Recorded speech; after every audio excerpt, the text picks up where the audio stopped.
Hello everyone, Jeff with a Green Review. Today we're going to talk about Phalaenopsis orchids. These orchids are native to southern Asia and some Pacific islands. They're epiphytic orchids, which means they grow on tree trunks and tree limbs without taking any nutrition from the tree. They grow in bright shade in those locations, so they're not on the top of the jungle, but they're down lower getting a lot of light, but not in the direct sunlight. So when we grow them, we can grow them in what we call bright shade. Outdoors, we can put them under the shade of a tree or on the shade of a building. And indoors, they can grow in any window as long as it doesn't get too hot or too cold. So they are easy to grow in the sunlight. The jungle areas they're in get daily rains and high humidity, but we don't have to do that. We can water them in a less frequent basis. Their temperature range is in the summertime is the 80s and 90s for the high, and in the wintertime it's 70s and 60s for the high, which is perfect because most of the United States we can grow them outdoors in 80s and 90s easily. And then in the wintertime, 60s and 70s are what our house temperatures are, so it's really easy to do. In the spring we would move them out when the temperature is about the same indoors and outdoors, and in the fall we move them back in at the same time when the temperatures are about the same indoors and outdoors. Now they do have a monopodal growth shape, which is or growth form, which is that they grow in a single direction. They don't branch very much, so they're going to get a single growth here that eventually, as the older leaves start falling off, the newer ones continue growing. They kind of flop over in their pots, and so they eventually need to be repotted because they do this, hanging kind of method. And we don't have to grow them in a pot, but it's easier to do that than to try to hang them on coat racks or someplace where they would just be hanging around. Their root systems are what we call thick and fleshy.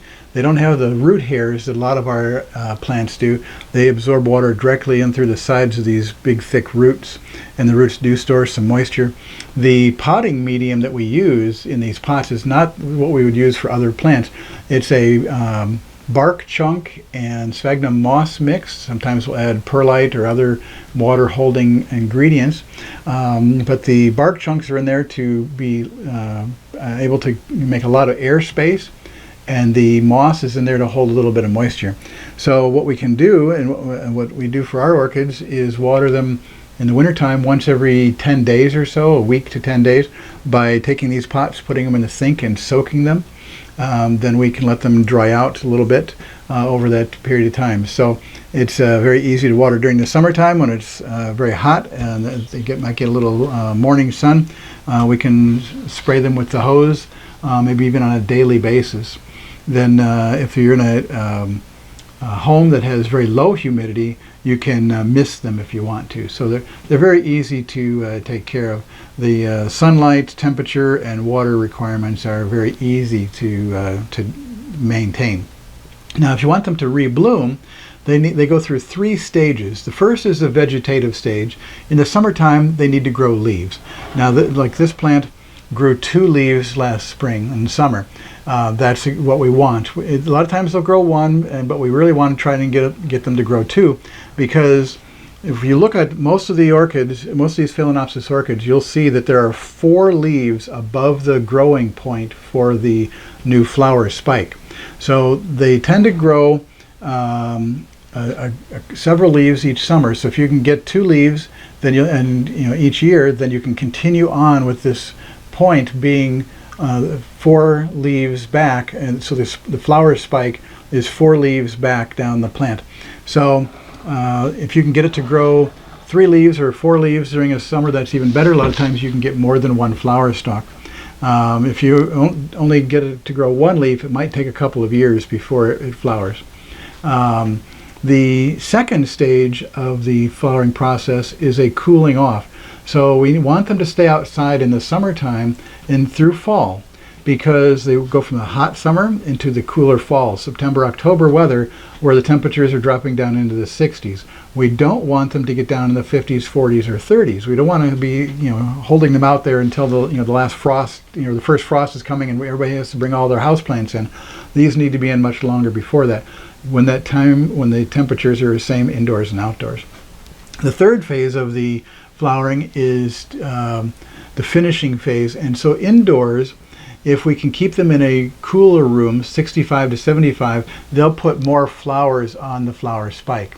If we put them in a room 75 or 80 degrees, then they won't produce as many flowers. And in those warmer temperatures, if they dry out too much, a lot of the flower buds will fall off. So we don't want them to dry out. We don't want them to be too warm. This is a winter blooming plant. It's a great indoor house plant for those kind of conditions. A lot of times you'll find these for sale around Christmas when they're poinsettias that are really common are being sold.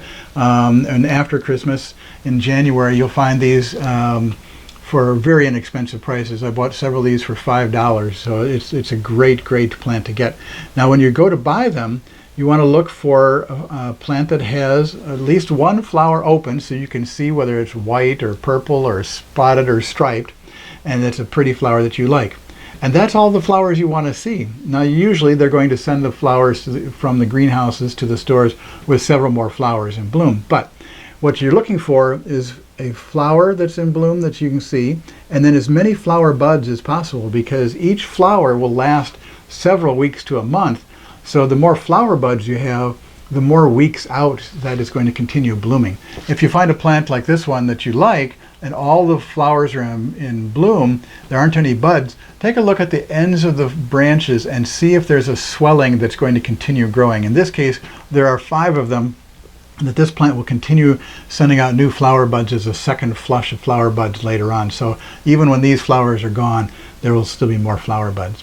So the second thing you would look for is the root system. They are usually pot bound. There's a lot of roots growing like out of the bottom of the pot like this. You want to see that there's some kind of all the way around, that there aren't any that are rotting or damaged. There's some in this one that are harder to see, that are kind of dried out. So you want to just take a look and see. There's lots of good green ones in here. They will a lot of times have some chlorophyll in them, and they will be green. It's not necessarily algae growing on the roots, but some of these roots will produce chlorophyll, so that's not a problem. And like I said, that being a monopodal growth, sometimes they'll be flopping over. As long as they're in there solid and not loose where there's a lot of dead roots and they're falling over, then you should be fine. Roots that are growing out of the pot like this are just fine. That's, if you want to cut them off or prune them, that's fine too, but it's better to leave them and let them get a little bit of humidity. It's a very easy plant to grow. There are, like I said, the flowers are spotted or striped or in solid colors. There are dwarf ones like this little guy here. There are variegated ones like this one that have green and yellow stripes on the leaves. So there's a wide variety of choices, and they will easily grow in your home no matter where you live. And you produce a lot of flowers over the winter time when you don't have much growing on and blooming. So it's really a wonderful plant to have, and it's very easy to take care of. So I really encourage you to do that. And thank you for watching all the way to the end of this Phalaenopsis Orchid Care video. I release a new gardening video every Friday at noon. The videos fit into playlists that follow the chapters of the Greener View Gardening book, and the link for the book information is right here. Every Friday in February 2023, the videos will be about taking care of different houseplants. Don't forget to subscribe so that you don't miss a single new video. If you really like plants, check out the playlists to learn a lot more about plants. Thanks for watching.